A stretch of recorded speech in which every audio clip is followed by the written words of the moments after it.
Eu sou Dr. Rosinha, médico pediatra aposentado, fui vereador, deputado estadual e deputado federal pelo PT. Bom, agora a questão da militância, ela tem várias fases, né, da militância. Eu comecei a militância mesmo no período final da minha formação médica, como palestrante nos movimentos sociais sobre o direito à saúde, sobre saúde, mais especificamente, porque era início da década de 80, eu terminei a residência médica em 77, 78, janeiro de 78, e logo em seguida eu já comecei a fazer visita, né? Eu aceitar convites do movimento social de Curitiba, que começou a fazer algumas ocupações. Eu ia muito para falar sobre saúde e, na época, falar como é que era o sistema de saúde. Então, eu comecei a militância nisso daí. Antes disso, eu comecei a militância no movimento de médicos residentes pelo direito de receber e ter carteira assinada.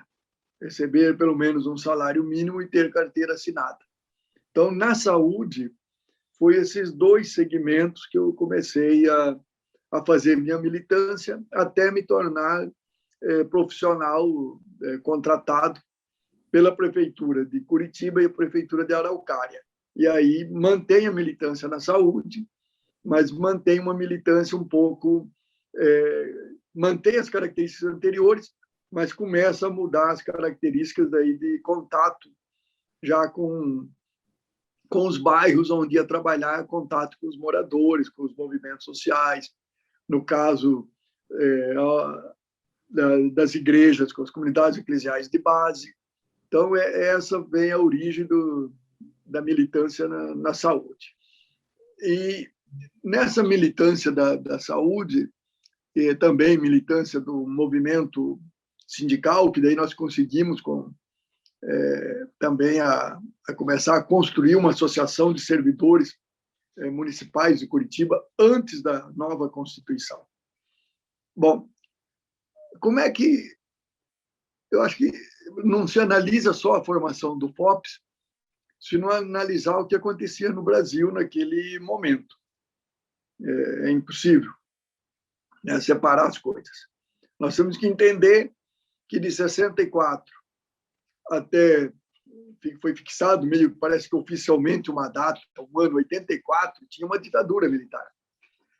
Nesse período, a ditadura caiu porque começou a ter muita resistência popular. Movimento pela moradia, que fazia as ocupações urbanas, porque também houve um processo de muita migração da zona rural para as cidades. Movimentos contra a carestia, que foi somando ao longo desse tempo. O novo sindicalismo surgindo em algumas regiões do Brasil, como, por exemplo, São Bernardo do Campo, que gerou, que deu o Lula, bancários, como no Rio Grande do Sul, os Correios, o pessoal que trabalhava com couro no estado de São Paulo, e começou também a existir movimentos menores, mas em quase todas as capitais, e tinha aqueles de caráter nacional. Então, nesse surgimento desses movimentos, havia uma grande demanda pela saúde pública. A gente tem que pensar na questão da saúde conhecendo um pouco da história, para conhecer o FOPS. O direito à saúde pública está na Constituição de 88 e o SUS é de 90. Quer dizer, então, o FOPS surge no processo de ascensão de movimentos sociais e sindicais e no processo de construção de um sistema único de saúde.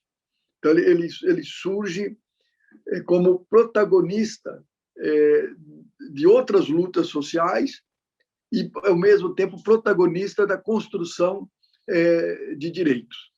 Eu vejo dessa maneira. Então, ele não é um fruto de ideia individual, olha, vamos... Não, ele é fruto de uma construção coletiva. E quando que nós sentimos o processo de necessidade dele? Acho que o processo de necessidade do FOPS, é lógico, quando você vai, coloca em prática e marca uma data de surgimento de um movimento, ou de um sindicato, ou de uma entidade, ele teve um momento anterior de preparação. Ele não é assim, olha, vamos fazer amanhã. Não, não existe isso. Então, teve esse momento de preparação. Surge quando eu e o Silvio Miranda, dois médicos oriundos de serviço público da periferia, ele trabalhando no Boqueirão, eu na Vila São Pedro, ambos trabalhando juntos com as comunidades eclesiais de base, né? Surge e a construção do SUS. Naquele momento, nós dois, como vereadores de Curitiba, começamos a fazer os primeiros debates da necessidade de uma organização horizontal, não vertical, horizontal, envolvendo profissionais de saúde, usuários, enfim, todas as pessoas que sentissem a necessidade da luta. Então, a primeira ideia, não tem um indivíduo ou uma pessoa responsável. A primeira ideia surgiu de reuniões coletivas de debate e que se concretiza na data, né, agora de 91, documentado como de 91. Então, os dois mandatos em Curitiba teve uma importância fundamental, que foi o mandato do Silvio Miranda e o nosso mandato de ambos vereadores. E muito ligado, como eu disse, nas comunidades eclesiais de base, e também era fundamentado em associação de moradores. Porque, ao mesmo tempo em que nós éramos vereadores, e antes como médico da periferia, nós estimulávamos a construção, a constituição de associação de moradores, né? Então, o FOPS, eu vejo que ele vem de uma necessidade de fazer a defesa da construção do SUS e a necessidade de participação dos usuários e dos trabalhadores na definição do destino do SUS. De que maneira? Participando das conferências e participando, depois, elegendo gente para os conselhos e fazendo cobranças locais e cobranças do poder público. Eu vejo, então, como surgimento dele, esse momento importante da conjuntura que vivia o país, no momento de ascensão dos movimentos populares. A gente não pode esquecer que o Lula, em 89, vai para o segundo turno, quando ninguém esperava, na primeira eleição a presidente do país, após uma longa ditadura, alguém de centro-esquerda ou social-democrata, ou que naquela época era classificado até como hoje por muita gente, como comunista ou socialista, faz uma disputa de rumo do país, uma disputa eleitoral.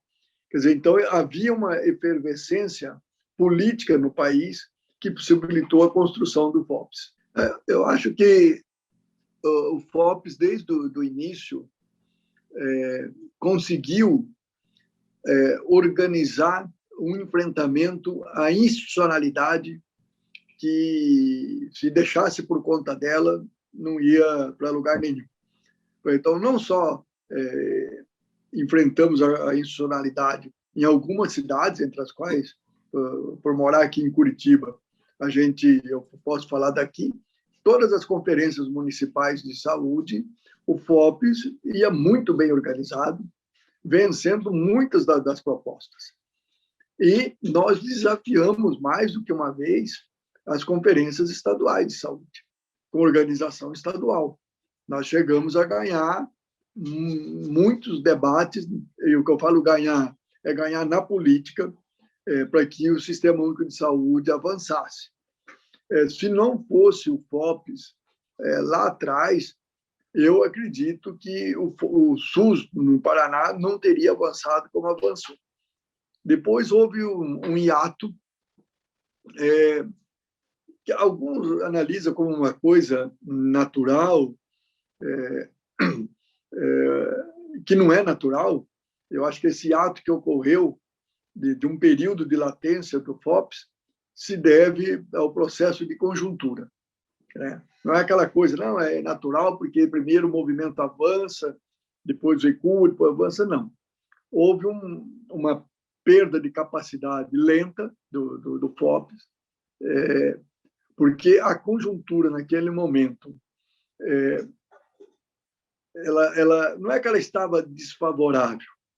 Eu acho que, por uma parte da esquerda, assumir poderes locais, ou mesmo até o governo nacional, achou que a coisa estava dada e parou a disputa.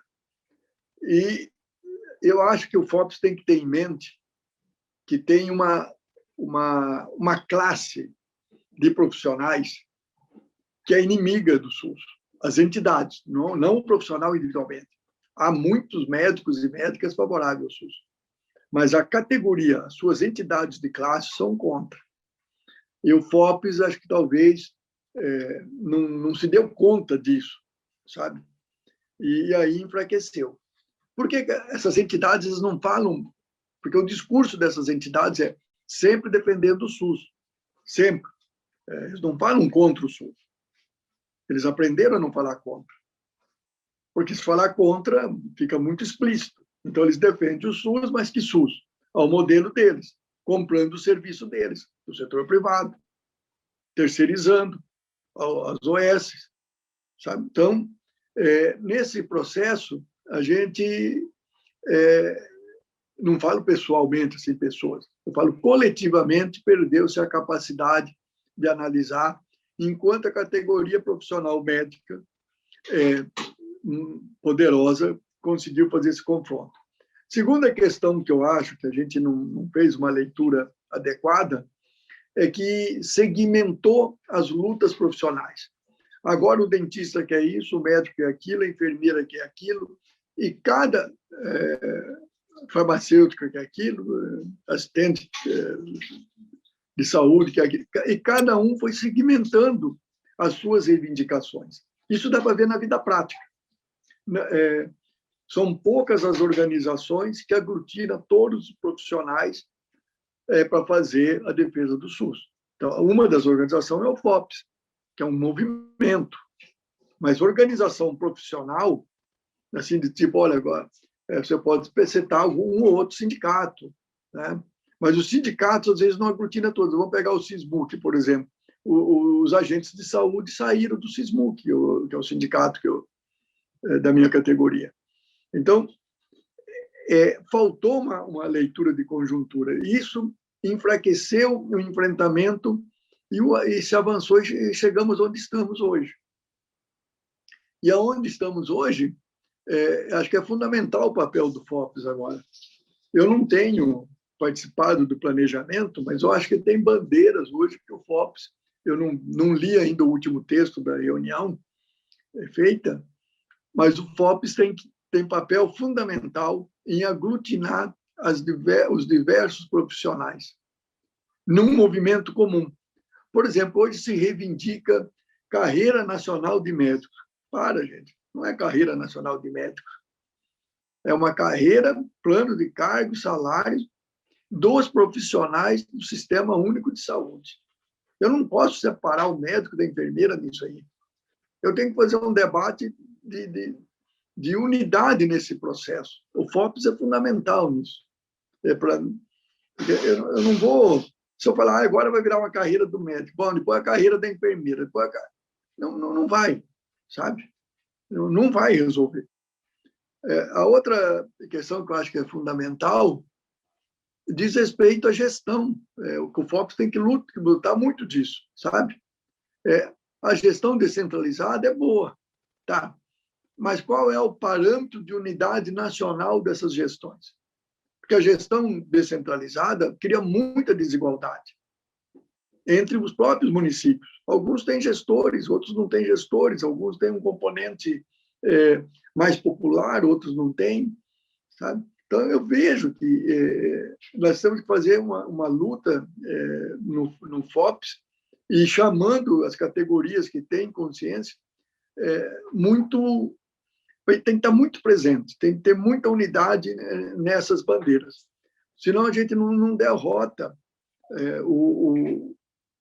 não derrota o neoliberalismo. Pode derrotar a figura do Bolsonaro, mas não basta derrotar a figura dele, tem que derrotar a política dele. Agora, para derrotar a política dele, também não basta eleger o Lula e voltar para casa e criar novamente um hiato que agora... Não. Eu tenho que permanecer na cobrança desse processo, porque é disputa ideológica de Estado, não é disputa só de direito, é disputa do Estado. Que Estado eu quero? E essa disputa, eu sou daquela opinião assim, nunca vai acabar. Nunca, não é? Mesmo que a esquerda tenha o poder. Não vai acabar, porque dentro do poder tem várias leituras, então, ideologicamente. E outro desafio, daí a Silvia pode até perguntar a questão específica, outro desafio que eu vejo é como chegar nas comunidades para ter ideia de como é o SUS, qual é o direito que ele tem.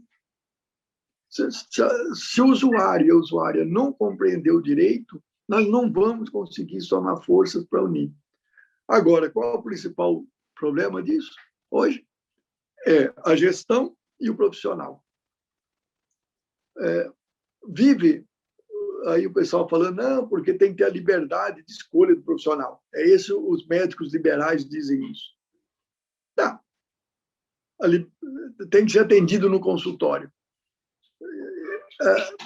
O SUS vai ter uma lista de médicos que eu vou sentar e olhar e dizer, agora eu vou com esse aqui, eu vou com a doutora Silvia.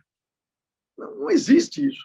Agora, o ser atendido no consultório sempre pelo mesmo profissional, isso é possível, desde que tenha uma boa equipe de médicos, médicas, equipe de saúde, vamos dizer, equipe de saúde de família, você vai ser atendido decentemente, com os mesmos profissionais, com a mesma equipe, vai ser ouvido.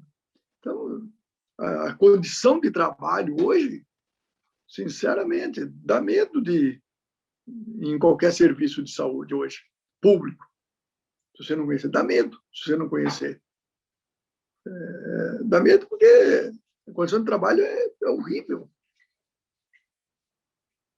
Acabei de participar agora há pouco de um eu tenho um curso sobre movimento médico, já está a 10ª aula, é sábado que vem, da qual eu que sou um dos palestrantes. Os médicos hoje trabalham 80 horas por semana. É a média. De 80 horas. E os caras ficam fazendo o discurso do neoliberal. Como eu vou romper esse discurso para ganhar esses caras para o público? Sabe? Então, é o grande adversário hoje do sistema. Então, esses acho que são alguns desafios do FOPS.